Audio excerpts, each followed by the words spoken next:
JSP server response. Client ఎప్పుడైతే request చేస్తాడో ఆ రిక్వెస్ట్ కి సర్వరు రెస్పాండ్ అవుతుంది. మరి ఆ రెస్పాండ్ ఏ విధంగా అయింది, ఆ రెస్పాన్స్ కి సంబంధించిన డీటెయిల్స్ అంతా కూడా మీకు రెస్పాన్స్ అనే ఆబ్జెక్ట్ లో స్టోర్ అయి ఉంటాయి. మరి ఆ ఇచ్చే రెస్పాన్స్ ఏ విధంగా ఉంటుంది అంటే జనరల్ గా ఇట్లా ఫస్ట్ HTTP దాని యొక్క version plus status code, next ఆ కోడ్ కి సంబంధించిన సింపుల్ డిస్క్రిప్షన్ 200 అనే దానికి ఓకే అనే simple response, next content type ఏంటి అనేది, తర్వాత నంబర్ ఆఫ్ హెడర్స్ యొక్క ఇన్ఫర్మేషను, తర్వాత లాస్ట్ లో బ్లాంక్ లైన్ ఒకటి రావడం జరుగుతుంది. తర్వాత మామూలుగా HTML దీనికి సంబంధించిన ఇన్ఫర్మేషన్ ఉంటుంది. ఇది స్ట్రక్చర్ అన్నమాట. రెస్పాన్స్ అయ్యే ఆ యొక్క రెస్పాన్స్ అయినప్పుడు వచ్చే డీటెయిల్స్ యొక్క స్ట్రక్చర్. మరి ఈ రెస్పాన్స్ డీటెయిల్స్ అంతా కూడా నంబర్ ఆఫ్ హెడర్స్ లో స్టోర్ అయి ఉంటాయి. ఏ విధంగా మనం రిక్వెస్ట్ మనం పంపించినప్పుడు హెడర్స్ లో స్టోర్ అయి ఉంటుందని చెప్పుకున్నాము, అదే విధంగా రెస్పాన్స్ కూడా హెడర్స్ ఉంటాయి. సో ఇట్లాంటి హెడర్స్ లో just like content type, content length, ఇవన్నీ జనరల్ గా యూజ్ చేసే ఇన్ఫర్మేషన్ అన్నమాట.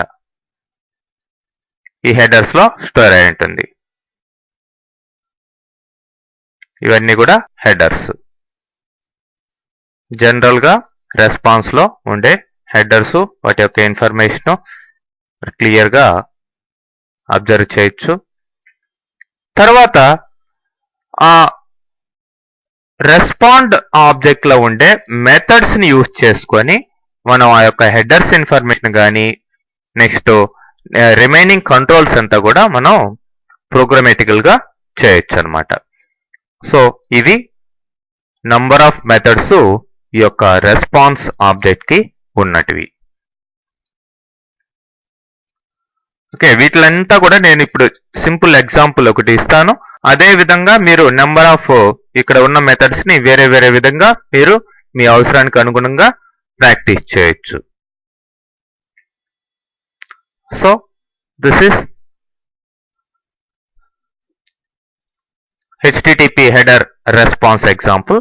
ఒక హెడర్ ని తీసుకొని ఆ హెడర్ కంట్రోలింగ్ ఏ విధంగా ఉంటుందో ఇక్కడ చూపించడమైనది.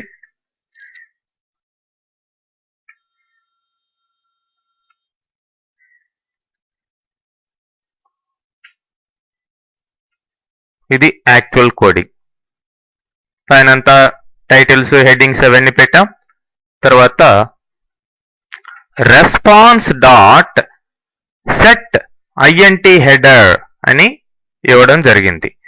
ఇక్కడ మీరు గమనించాలి, INT హెడర్ అనేది ఒక మెథడ్ అన్నమాట. చూడండి, sets A response header with given name and integer value.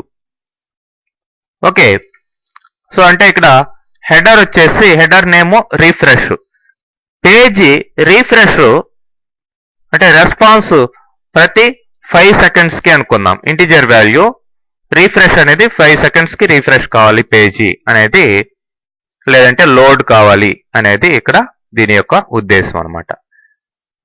So ఇట్లానే మీరు నెంబర్ ఆఫ్ మెథడ్స్ ని అప్లై చేయొచ్చు రెస్పాన్స్ ఆబ్జెక్ట్ ద్వారా. నెక్స్ట్ ఇక్కడ క్యాలెండర్ ఆబ్జెక్ట్ ఒకటి తీసుకున్నాం. క్యాలెండర్ లో అవర్స్, మినిట్స్, డేట్స్, సెకండ్స్ ఇవన్నీ కూడా ఉంటాయి.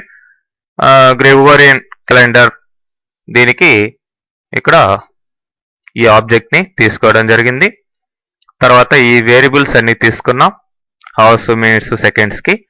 ఆ క్యాలెండర్ డాట్ గెట్ మెథడ్ ద్వారా దాంట్లో ఉన్న అవర్ ని, మినిట్ ని, సెకండ్స్ ని గెట్ చేసి వీటిలో స్టోర్ చేసి, ఓకే,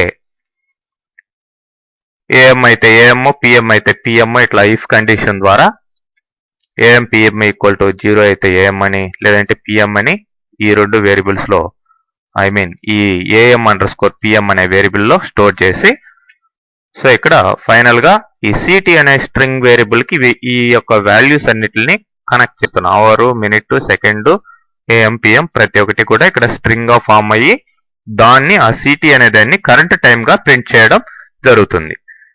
మరి ఒక్కసారి ప్రింట్ అవడం జరుగుతుంది. మరి ఇక్కడ రీఫ్రెష్ అనేది ఎవ్రీ 5 సెకండ్స్కి మనం పెట్టాం కాబట్టి ఎవ్రీ 5 సెకండ్స్ కూడా పేజ్ రీఫ్రెష్ అవుతూ మనకి డేట్ ఫ్రెష్గా కనిపించడం జరుగుతుంది.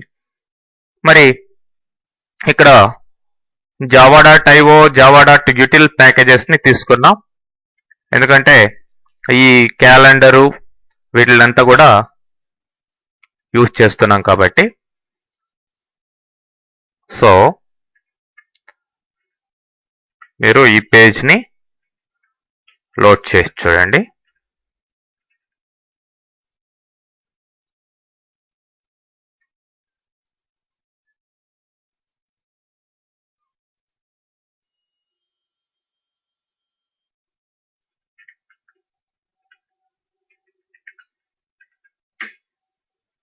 చూడండి, ఇప్పుడు 25 PM అని ఉంది. మరి ఇప్పుడు చూడండి మారింది. అంటే ఎవ్రీ 5 సెకండ్స్కి పేజీ రీఫ్రెష్ అవుతుంది సర్వర్ రెస్పాన్స్ ద్వారా. రీఫ్రెష్ అనే హెడర్ ఎవ్రీ 5 సెకండ్స్కి యాక్టివ్ అవుతుంది. దాని ద్వారా ఇప్పుడు చూడండి 51 అనేది 56 వచ్చింది. సో ఇదే విధంగా మీరు నంబర్ ఆఫ్ మెథడ్స్ని అప్లై చేసి చూడొచ్చు అనమాట, రెస్పాన్స్ ఆబ్జెక్ట్లో ఉన్న మెథడ్స్ని. ఓకే.